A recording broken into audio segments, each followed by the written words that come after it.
Welcome to Power of People news.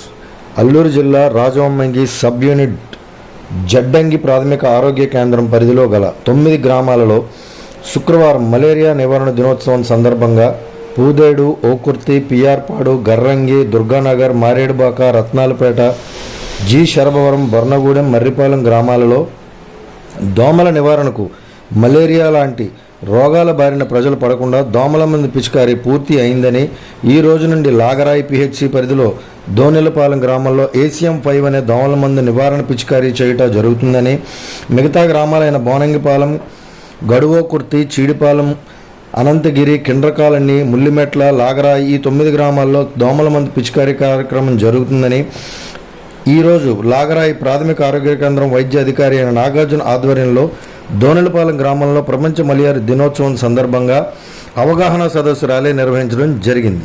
ఈ సందర్భంగా ఆరోగ్య కేంద్రం వైద్య అధికారి అయిన నాగార్జున మాట్లాడుతూ, మలేరియా నివారణ దినోత్సవం సందర్భంగా చుట్టుపక్కలున్న గిరిజన గ్రామాలలో మలేరియా వ్యాధి నిర్మూలన కోసం ఈ పిచికారీ చేయడం జరుగుతుందని, ప్రజలందరూ కూడా మలేరియా బారిన పడకుండా ఉండాలని ఆయన తెలియజేశారు.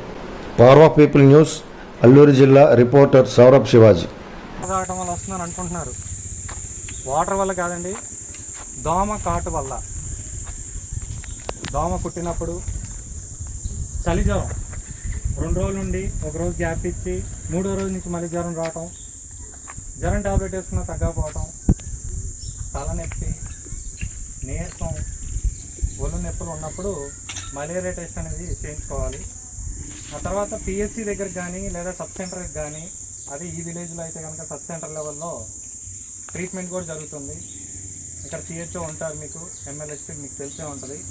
ఏఎన్ఎం దగ్గర మీకు ఎవరికి ఏం తెలియకపోయినా సరే ఏఎన్ఎంని కానీ ఆశాని కానీ సంప్రదిస్తే ట్యాబ్లెట్లు కూడా ఇస్తారు. ముఖ్యంగా మనం ఇంట్లో చేసుకోవాల్సినవి ఏంటంటే, వాటర్ నిల్వ ఉండకూడదు. నీరు గిన్నెల్లో కానీ, ఫ్రిడ్జ్ వెనకాల కానీ, కింద ఉంటాయి కదా ఫ్రిడ్జ్ వెనకాల డొప్పలు ఉంటాయి, అందులో వేస్ట్ వాటర్ అనేవి ఉంటాయి. ఎప్పటికప్పుడు నిల్వ ఉంచకుండా పారబోస్తూ ఉండాలి. దాంట్లో చిన్నగా మలేరియా దోమ పెరుగుతూ వస్తుంది అన్నమాట.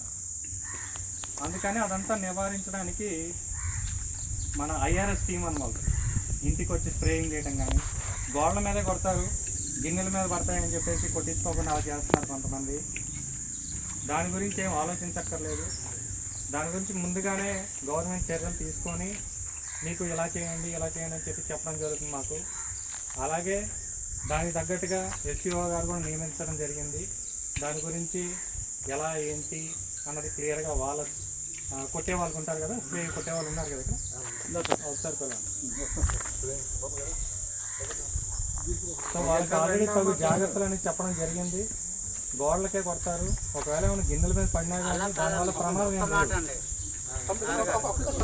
ఇది గాల్లో ఉండేది కాబట్టి మీ గోడలకు ఎందుకు కొడతారంటే, కొన్ని దోమలన్నీ కూడా చివరి మూలల్లో ఉంటాయి. అందుకని గోడల వరకే కొడతారు. కొంచెం కిరోసిన్ వాడినట్టు ఉంటుంది ఒక 5 రోజులు. ఏంటిది కొంతమంది కొట్టించుకోవాలని వాళ్ళ గురించి చెప్తూనే ఉన్నారు. పూర్తిగా నియంత్రించాలంటే, మీకు కూడా ఇబ్బంది లేకుండా ఉండాలంటే నెట్లు వాడాలి. దోమతర్లు ఇచ్చారు కదా, ఆ దోమతర్లు వాడితే ఎప్పటికీ కూడా రాకుండా ఉంటుంది మలేరియా అనేది. మీకు దోమల్ని చంపడం కోసం స్ప్రేయింగ్ అనేది చేయడం జరుగుతుంది. ఈ దోనలపాలెం విలేజ్లో ఈరోజు రేపు జరుగుతుంది. ఎవరైనా కొట్టించుకోకపోతే, తెలియకపోతే వాళ్ళు కూడా కొట్టించుకున్న వాళ్ళు చెప్పండి, ఇలా కొట్టించుకోవడం వల్ల మంచిది అని. లేదు అప్పటికి మీకు డౌట్లు ఉన్నాయి అంటే ఇక్కడ ఏఎన్ఎం ఉంటారు, ఇవి ఆఫీసర్లు కూడా ఉంటారు. వచ్చినప్పుడు మీకు డౌట్లు ఉన్నప్పుడు అడిగి ఆ డౌట్ని క్లారిఫై చేసుకుని కొట్టించుకోండి. వాళ్ళకి తెలియపోయినా సరే మమ్మల్ని అయినా ఫోన్ చేసి అడుగుతారు, మేము చెప్తాం. దాన్ని బట్టి తెలుసుకొని కొట్టించుకుంటే మీరు ఆరోగ్యంగా ఉంటారు. జ్వరం లేకపోతే ఆరోగ్యంగా ఉంటారు కదా. ఆరోగ్యంగా ఉంటే పనులు చేసుకోవచ్చు. ఈరోజు పనికి వెళ్ళిపోతే 150 రూపాయలు పోయింది అనుకోండి, 2 రోజులు 3 రోజులు వేస్టే కదా. మళ్ళీ జ్వరం నుంచి కోలుకోగానే ఎమ్మటినే మరుసటి రోజు పనికి వెళ్ళలేం కదా. కొద్దిగా గొప్ప పని చేస్తాం అంతే. మిగతా రోజులు కూడా పని చేస్తూ ఉండాలి అంటే, చక్కగా ఉండాలి అంటే కనుక ఆరోగ్యమే మహాబలం.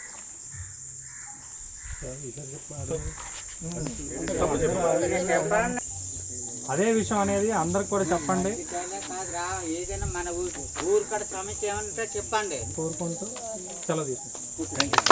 మిగిలిన పెద్దలందరికీ అలాగే గ్రామస్తులకి ఈ మిగిలిన సబ్ స్టాఫ్ అందరికీ నా నమస్కారాలు.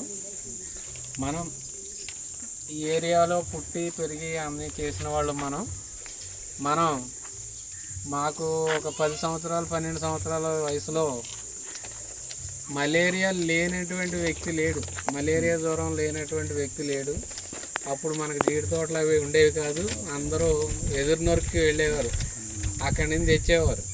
తెచ్చి మరి 100% మలేరియా సోకిన వారే ఉండేవారు. అందులోని సంవత్సరానికి ఒక 10-15 మంది ఒక గ్రామంలో చనిపోయేవారు మలేరియా జ్వరం వల్ల కేవలం. మరి అటువంటిది ఈరోజు మనం 100% మలేరియా లేదనే చెప్పొచ్చు. అంటే మరణం లేదు, వ్యాధి వస్తుంది కానీ దాన్ని వెంటనే మనం మెడిసిన్ ఇచ్చి నివారించడం జరుగుతుంది. కాబట్టి మలేరియాని మనం జయించాం కాబట్టి ఇంకా జయించాలంటే ఏం చేయాలి?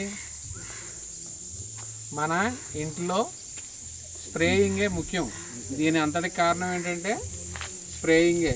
దోమ ఎదిగిన తర్వాత కంటే దోమ పెట్టిన గుడ్డు కూడా నాశనం అవ్వాలి. ఆ ఒక దోమ చిన్న దోమ అనుకుంటాం, అది వేల మీద గుడ్లు పెడుతుంది. సరే అండి, మాకేమైనా సౌకర్యం ఉందా? దోమలో ఒక దోమ ఒకటి గుట్టిందంటే ఆడికి మలేరియా వస్తుంది చాలు. అందువల్ల మనం స్ప్రేయింగ్ అనేది మనం చాలా ఈజీగా తీసుకుంటున్నాం. ఈ మందు ఈ కొట్టేవాళ్ళు ఇవన్నీ దానికి వస్తే 1 కేజీ 5,500